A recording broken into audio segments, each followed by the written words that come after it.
Okay, my friends, this is exciting. As I told you, I'm going to get as deep as anybody's ever gotten into chemistry and the atomic, subatomic nucleus and so forth.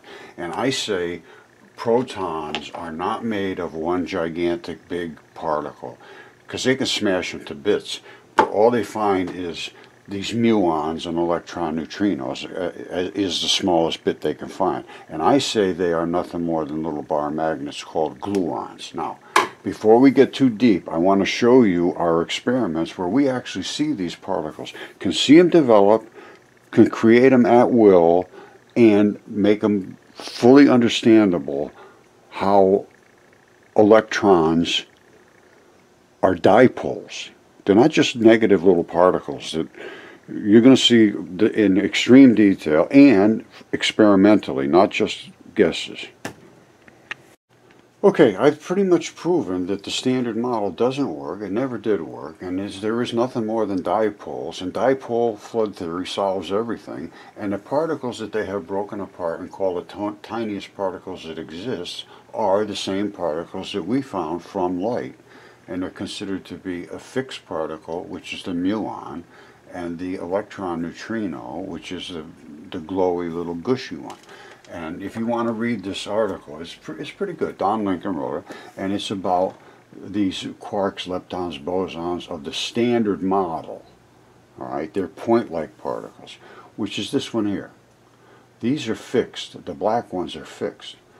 It says you can add yet another. Okay, now every other subatomic particle is an extended particle. The extended particle is the black one, and yes. There's a glowy one which can be all the different colors, and then there's the black one, and the black one takes on a hue around it of the value of the color of the white one, and it'll look white, but the color of its value will surround the black particle. Let me just show you that we found these exact same particles, and I'll show you that I can show you where that glow appears. And this is exactly the same particle we found, as Don Lincoln says. It says the extended particles have a fixed size. That's that black one. They may have a fuzzy edge. They do, depending upon the color of the intensity. The point-like particles are mathematical abstractions with zero size, and even zero-size particles have extended effect due to the effect of their fields, which I can agree with all of that. And it's the colors. Now let's take a look at that. Now in addition to that, though, he also talks about the quantum foam. The same time frame here, 2013. And they just didn't realize what they had here. That's dark matter right there, and that's the muon. You see that right there? Cornell found a similar situation in the nucleus. These neutrinos, quasi-elastic, they can move around, a two-piece, two H's, that's the blacks and the whites. And they gave off excess energy at a certain energy level. Now, and then they also go on to say they're measuring the efficiency of cosmic ray muons, and that's what we created, was muons, using smartphones. This goes back to the same time, well, this is 2021, but this was back from 2013. They realized they could use these smartphones to see these things, and that's what we used. All right, you remember Don Lincoln's talking about the glowy edge around that fixed particle? Well, if you stand way back and look at this, and I mean you got to stand way back, you'll see that green glowy edge around it, which is, it's more green out here. You'll see a glowy edge around that black. That's the green particle. The white never changes. The white is white. And now watch what happens here. All right, that's a green photon. All right, from a green laser. And that's the dark matter, which is the gluon, muons, and they attach to each white one. That makes each side a gluon, which in my world is an electron. We just never knew about the dark matter before. We never knew it was there. It's carrying the charge, and they always used to say that the boson was a carrier. I agree with that. It carries the white particle, because the white particle has no impact value of a bang. This bangs. These are hard and fixed and cold. That particle right there, here's its nature. Here's the particle of this, which is the tiniest particle they can find, as well as these particles. These are the muon and electron neutrinos. Let's focus on the muon neutrino, the black one. All right? Because it also shows up with a red border around it as well. I'll show you that in a second. Now, what is a muon? And what is a muon neutrino? A muon neutrino, is when they're attached. A muon on its own is called a sterile muon. Alright, so you remember the article from Don Lincoln said the fixed particle had a little glowy edge around it. Well, absolutely it does, and there it is. And the white one was just a mathematical abstraction. And of course there's a white one. Now the white one can get big and small. That's how it gets through the Venturi. Otherwise, the black one can't. We tune the Venturi so that the black ones can't get through, only the white ones, because the white ones can get smushy and bigger and smaller. The black ones are fixed, just like Don Lincoln says, and there it is with its glowy little thing around it. You saw the green one had a green glow around it. Now, this is the nature of the black particle. You see that black particle? It's the same black particle as with the green, just like Don Lincoln said. Every other one that there is one of these black particles. Now, what is its nature? What is its nature? It is what they call a muon. All right. Now, they're normally attached. You can't break these apart, these gluons, until you did what we did, which is right here. Put them through the Venturi. All right. There's a Venturi here, which is a crusher device, and it creates what I have termed the Warren effect, after Rod Warren, who developed this just quite by accident, but it's very, very efficient and spectacular, really. And it creates this division of the black and the white particles, which are the muon neutrinos and the electron neutrinos. All right? When they come together, they're attached. When they split, alright, these are the green ones. I showed you the green in real close up. They're a little more reactive than the red. The red is easier to see. Hold on. Alright, this should explain it well. This is the pulse red laser. This is the leading tip of the laser just as it's starting out. All these little particles here are particles in the air of gases and electrons, heat molecules, and so forth, being concussed by the magnetic wave caused by the particle, which is way back here. It has a huge wave around it, and it comes through and it pushes all these others because they also have magnetic interference. Boom, boom, push to shove. Now, what happened when it approached the Venturi? The reason this is starting to glow is it's getting ready to speed up, which light does speed up. It's quite obvious. If you can't see that, I don't know why you're missing it. This is what it started out like. And now it's all of a sudden heading towards the Venturi. Here it is right there. That's that tip right there. Now, it's starting to accelerate. The particle is literally coming out of the wave. It's exceeding its impact value to all of the other particles that are in. Exactly identical to breaking the sound barrier, only it's breaking the light barrier. It has broken through, and here it is concussing.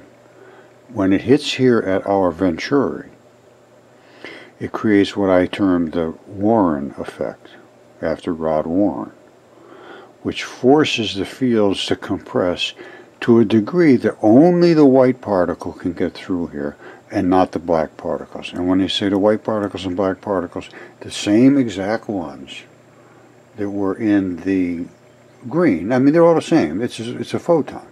It's the spin and the speed of the spin that gives it its impact value, and I can tell you for certain it is a more impact value on the green than there is in the red. Now, and And blue is even more than that. Blue is a real rocket ship. Now, let's take a quick look at the red as it manifests itself, which they will all manifest in the same way, only the red is a little easier to see. Alright, let's start with the whole picture at once. Light is coming in from this side. Prior to here, you don't see any kind of interaction with this black and white particles. Up in here you don't even see it either. But straight in line with the Venturi, it gets more and more and more and more, and then it explodes. Now, these are the particles that we saw, the green ones, the same particles as the red. Again, they're all the same. Light is light. Alright, now, when you see light bouncing back at you, and you see colors, and you see all that kind of stuff, it's dependent upon how fast the particle was in the first place. Was it blue light? Was it white light? Or was it, well, how many different frequencies were coming? And what did it hit? The key is what it hits. Because some of them are like pillows. You're starting out with the same colored light. Let's say it's all colors, white light. Why didn't you just see white come back? Why not? Why doesn't it all just come back the same way? Well, I can tell you why.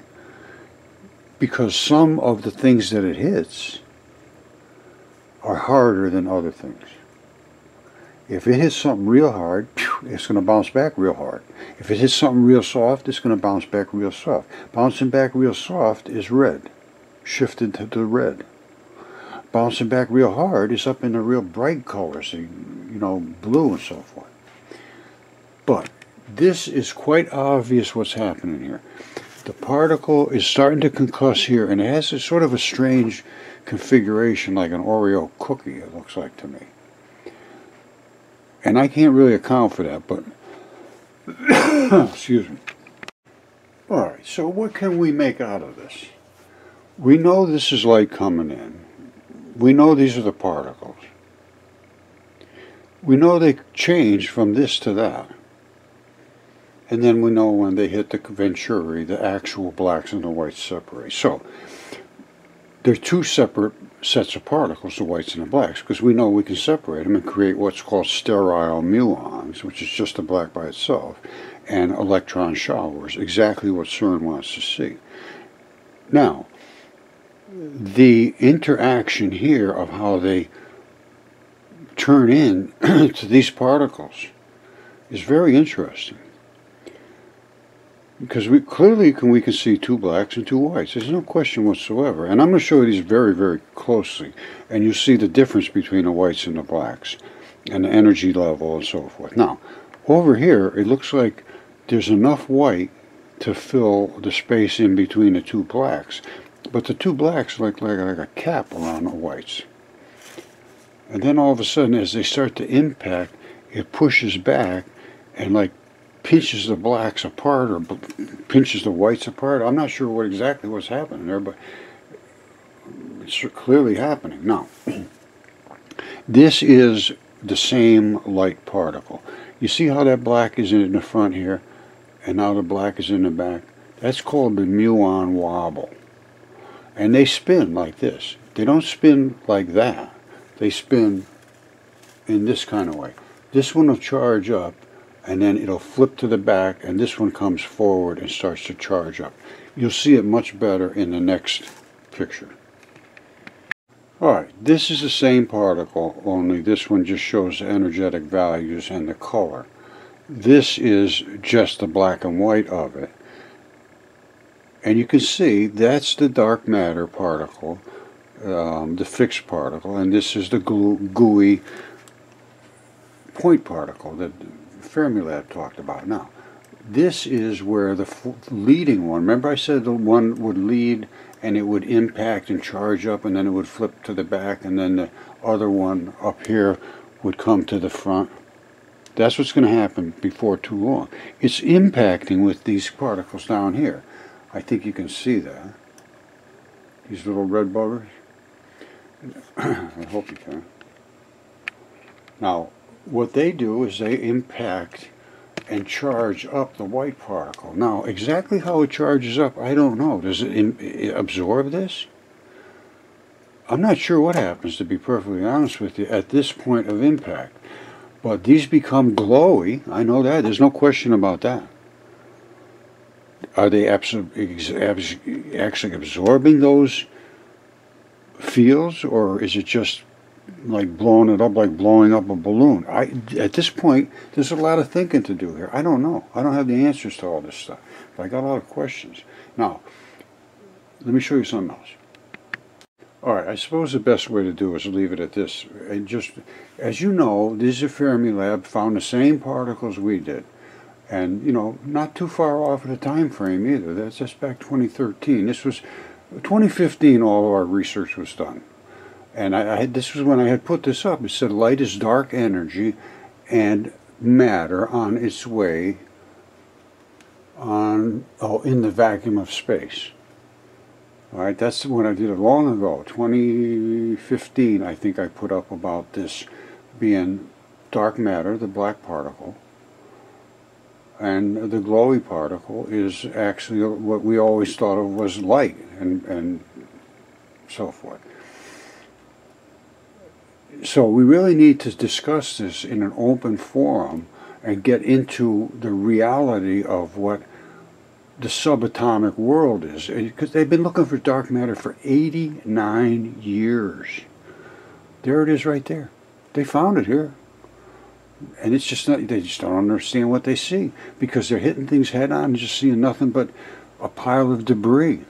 We're actually able to squirt our particles right onto a substrate. Right there. We should be able to harvest a hell of a lot of energy here. This is fission, and that's fusion. And this is exactly what CERN wants to see, is the muon separated from the muon electron neutrino pair, and they want to see the electron go into the shower. Here it is happening. That's fission. It was attached. That's fusion, sucked back together, called a gluon. Each one of these is a gluon. Two together making a photon. A photon bounces. A gluon is an electron. That is static, lightning, electricity. It's an unpaired electron. Two electrons together is a photon. That'll bounce off of you. And then as they get bigger and bigger, they get matter and they bounce off of you again. But at the tiniest phase, where they're only by themselves, they want to get into you, static, lightning, electricity. They want to bond with something. Okay, I think I mentioned at one point that we were going to do a Zoom meeting later today, and I might. But it's running late. It's certainly not going to be at the time I spoke about. But it might be sometime late today. This all needs to be opened up and spoken about, because this is really, that's it. I mean, you don't have to go through too much to understand electron flood theory. There is no more giant protons and neutrons. They just don't exist. They're made out of all these particles, which is nothing more than electrons en masse. That's all there is. Okay, my friends, I got so interrupted so many times, I'm not sure where I left off, but let's leave here. This is the new model, is electron flood theory. Everything is dipoles, and everything consists of those two particles attached together. It's a gluon.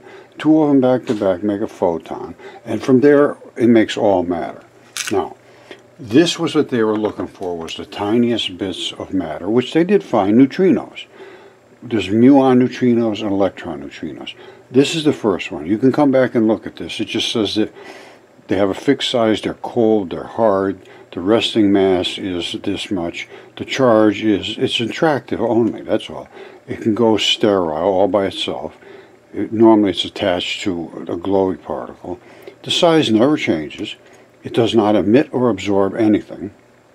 Muons act as carriers. These are just carriers to carry that particle. All right. The color is the impact value, which is the slam that it hits something with. The mass is the energy. There's no such thing as the speed of light squared. All that, that's nonsense. The mass is what the energy is, and the energy is the impact value, and the impact value means how hard you're hitting something. Is it soft what you're hitting? Is it hard what you're hitting? How much bounces back at you? That's what energy is. All right, now, what is the last bit to this? contact me here, because this requires a lot of interactions between you, possibly, if you are a physicist or a chemist or any of this stuff. Because chemistry only works when you get down to enzyme level stuff, which is all electron flood theory, deep, deep, deep catalysts and so forth. This is, you can't do it with the standard model. It doesn't work.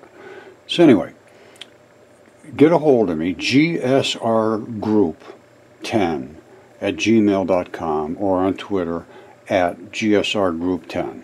Now, why should you get a hold of me? Well, if you really want to do a Zoom meeting and you're what is considered like a really top intellectual physicist that wants to discuss this, and I can be very respectful as long as I get to be able to make my case and show my evidence, and you can make your case and show your evidence. That's fine. So what I'm going to do, though, is I'm going to do a bunch of Zoom meetings. Whenever I do one, if you get a hold of me, I'll try to make a list, and I'm not good at any of this stuff, so I'll do the best I can. But I'm going to try to make a list of everybody that contacts me, and anytime I'm going to do a Zoom meeting, I'll just broadcast it out. And if you come on board, well, you watch the Zoom meeting. If not, I'll try to probably videotape them, because I want answers. I mean, I want questions so I can give answers. Because I don't know. I have a lot of people contact me and they say, oh, you made this and you said that and I didn't understand. Well, you know, that happens. I can't make everything 100% understandable by anybody. Nobody can. Because I don't think the way you think necessarily. I try to come at it from every angle I can and show you what the scholars and intellectuals and the teachers and professors say, and why they say what they say. And sometimes it's based on, you know, reasonable thinking. But once you understand the biology and geology and all of this types of things that I show, and then you see the light accelerating and dividing, and I'm showing the same particles they're showing, you find out that we got to really start and have an open discussion and get this information out. And that's what I'm hoping you'll do, because I'm pretty well restricted now. So anyway, get a hold of me here. I will put you on a list, and we'll zoom to the stars.